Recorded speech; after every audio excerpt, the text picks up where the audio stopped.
Imagine um mundo onde carros são um luxo, um símbolo de status reservado apenas para os mais ricos. As ruas estão cheias de carruagens puxadas por cavalos, e os poucos carros que existem são vistos como maravilhas tecnológicas, inacessíveis para a maioria das pessoas. Só os ricos podem ter um. O ano é 1908. As cidades estão começando a se expandir, e a necessidade de transporte eficiente está crescendo. No entanto, a realidade é que possuir um carro é um privilégio que poucos podem se dar ao luxo. Henry Ford tem uma visão. Ele não quer apenas construir carros. Ele quer transformar a maneira como o mundo se move. Ford acredita que o automóvel deve ser acessível a todos, não apenas aos ricos. Ele sonha com um futuro onde cada família possa ter seu próprio carro. Ele quer tornar os carros acessíveis para todos. Para isso, ele precisa de uma maneira de produzir carros de forma rápida e eficiente. Ele sabe que a chave para isso está na produção em massa. Sua inspiração? Um homem chamado Frederick Winslow Taylor. Taylor acreditava na eficiência. Ele estudou minuciosamente os processos de trabalho e desenvolveu métodos para torná-los mais rápidos e produtivos. Suas ideias revolucionárias ficaram conhecidas como Taylorismo. Ele estudou como tornar o trabalho mais rápido e eficiente. Isso se chamava Taylorismo. Taylor introduziu conceitos como a divisão do trabalho e a padronização de processos, que permitiram que as fábricas operassem de maneira mais organizada e produtiva. Ford pega as ideias de Taylor e as coloca em prática. Ele vê o potencial de aplicar esses princípios à fabricação de automóveis. Ford acredita que, ao otimizar cada etapa do processo de produção, ele pode reduzir custos e aumentar a produção. Ele as combina com seu próprio pensamento inovador. Ford introduz a linha de montagem móvel, onde cada trabalhador realiza uma tarefa específica e repetitiva. Isso não só acelera a produção, mas também reduz o custo de fabricação de cada carro. O resultado? Uma revolução na manufatura. A linha de montagem permite que os carros sejam produzidos em massa, tornando-os mais acessíveis ao público em geral. O tempo necessário para construir um carro é drasticamente reduzido, e o custo de produção cai significativamente. Ford a chama de Fordismo. Este novo método de produção não só transforma a indústria automobilística, mas também tem um impacto profundo em outras indústrias. O Fordismo se torna um modelo para a produção em massa em todo o mundo. E ela mudará o mundo. A produção em massa permite que produtos de todos os tipos sejam fabricados de maneira mais eficiente e acessível. As cidades crescem, as economias se expandem, e a vida das pessoas é transformada. O Fordismo é mais do que apenas carros. É uma nova maneira de pensar sobre a produção e o consumo. Produtos que antes eram considerados luxos, agora estão ao alcance de mais pessoas. É sobre uma nova maneira de fazer as coisas. A eficiência e a padronização se tornam os pilares da produção moderna. As fábricas se tornam mais organizadas, e os trabalhadores se especializam em tarefas específicas. É sobre produção em massa. A capacidade de produzir grandes quantidades de produtos de maneira rápida e eficiente transforma a economia global. Produtos de todos os tipos, desde eletrodomésticos até roupas, são fabricados em massa. É sobre levar produtos para as massas. A produção em massa torna os produtos mais acessíveis, permitindo que mais pessoas possam comprá-los. Isso não só melhora a qualidade de vida, mas também impulsiona o crescimento econômico e a inovação. O coração do Fordismo é a linha de montagem. Imagine uma esteira rolante.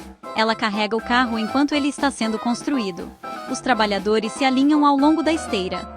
Cada trabalhador tem uma tarefa específica para fazer. Um trabalhador coloca uma porta, outro instala um para-brisa. Essa divisão do trabalho é fundamental. Ela acelera a produção. Os trabalhadores se tornam especialistas em suas tarefas. Eles repetem a mesma ação repetidamente. Pode parecer monótono, mas é incrivelmente eficiente. Antes do Fordismo, os carros eram construídos um de cada vez. Artesãos qualificados passavam horas, até dias, em um único carro. Era lento e caro. O Fordismo muda tudo. A linha de montagem divide o processo. Torna mais rápido e barato construir carros. Essa eficiência é o motor do Fordismo. Ela reduz custos. Custos mais baixos significam preços mais baixos para os consumidores. De repente, os carros estão ao alcance de mais pessoas. O Ford Modelo T é a encarnação do Fordismo. É um carro simples e confiável. Ele é projetado para produção em massa, sem opções sofisticadas, apenas transporte básico e acessível. O modelo T se torna conhecido como o carro do povo. A visão de Ford está se tornando realidade. Carros não são mais apenas para os ricos. Pessoas comuns agora podem experimentar a liberdade e a mobilidade de ter um carro. Seção 5. Um salário justo por um dia de trabalho. Ford entende algo crucial. Ele percebe que para que sua empresa prospere, não basta apenas produzir carros em massa. Ele precisa garantir que as pessoas tenham condições de comprá-los. Para vender carros, as pessoas precisam de dinheiro. E não apenas qualquer dinheiro, mas um salário que lhes permita viver com dignidade e ainda ter poder de compra. Então ele toma uma atitude ousada. Em uma época em que os salários eram baixos e as condições de trabalho muitas vezes precárias, Ford decide fazer algo revolucionário.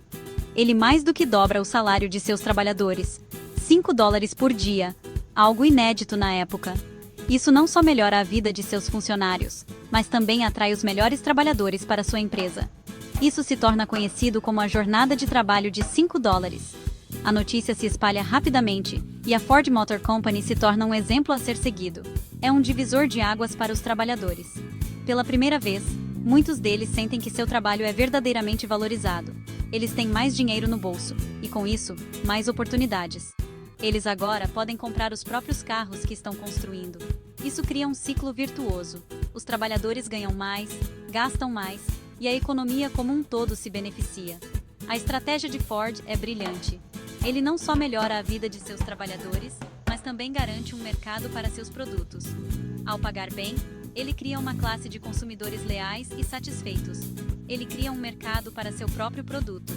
Os trabalhadores da Ford não são apenas empregados, eles são também clientes. E isso, no longo prazo, se mostra uma estratégia vencedora, tanto para a empresa quanto para a sociedade. Seção 6. O efeito dominó. O Fordismo não transforma apenas a indústria automobilística. Ele tem um efeito dominó em toda a sociedade. As técnicas de produção em massa são adotadas por outras indústrias. Tudo, de rádios a geladeiras, se torna mais acessível. Uma nova cultura de consumo nasce. As pessoas têm mais dinheiro para gastar. Elas têm acesso a uma variedade maior de bens. O Fordismo ajuda a inaugurar uma era de prosperidade sem precedentes. Seção 7. O preço do progresso. Mas o Fordismo tem suas desvantagens. Embora tenha revolucionado a produção em massa e tornado os automóveis acessíveis a muitas pessoas, ele trouxe consigo uma série de desafios e críticas. A linha de montagem, apesar de toda a sua eficiência, é repetitiva e monótona. Os trabalhadores são obrigados a realizar a mesma tarefa repetidamente, o que pode levar a um sentimento de alienação e descontentamento. Os trabalhadores realizam a mesma tarefa por horas a fio. Essa repetição constante pode causar fadiga física e mental, resultando em uma força de trabalho desmotivada e exausta. Os críticos argumentam que isso desumaniza o trabalho. A falta de variedade e a natureza mecânica das tarefas podem fazer com que os trabalhadores se sintam como meras engrenagens em uma máquina, sem valor individual. E há também a questão da padronização. A produção em massa de bens idênticos pode levar à falta de diversidade e inovação nos produtos oferecidos ao consumidor. Ford disse a famosa frase: "Você pode ter qualquer cor que quiser, desde que seja preto." Essa abordagem rígida à produção limitava as opções dos consumidores e refletia uma mentalidade de eficiência acima de tudo. O modelo T só era fabricado em uma cor. Isso exemplifica como a busca pela eficiência máxima pode sacrificar a personalização e a satisfação do cliente. O Fordismo prioriza a eficiência em detrimento da variedade. Embora tenha permitido a produção em massa e a redução de custos, também trouxe à tona questões sobre a qualidade de vida dos trabalhadores e a falta de opções para os consumidores. A história do Fordismo é um lembrete de que o progresso muitas vezes vem com um preço. A busca incessante por eficiência e produtividade pode levar a consequências não intencionais, tanto para os trabalhadores quanto para a sociedade como um todo. No entanto, é importante reconhecer as lições aprendidas e buscar um equilíbrio entre eficiência e bem-estar. A evolução das práticas de trabalho e a inovação contínua podem ajudar a mitigar os aspectos negativos do Fordismo, criando um futuro mais sustentável e humano para todos. Seção 8. Além do Fordismo, o legado continua vivo. Com o tempo, o Fordismo evolui. Novas tecnologias surgem. A automação e os computadores transformam a manufatura. As empresas se tornam mais flexíveis. Elas oferecem mais variedade de produtos. Mas os princípios básicos do Fordismo permanecem relevantes: eficiência, produção em massa, tornar os produtos acessíveis a um mercado mais amplo. Essas ideias continuam a moldar a forma como fabricamos e consumimos bens hoje. Seção 9. Um impacto duradouro. O Fordismo pode ser um capítulo da história industrial, mas seu legado continua vivo. Ele transformou a maneira como fabricamos produtos, tornou os produtos mais acessíveis para todos e ajudou a criar a sociedade de consumo em que vivemos hoje. A visão de Henry Ford de um carro para as massas se tornou realidade. E no processo, ele mudou o mundo para sempre.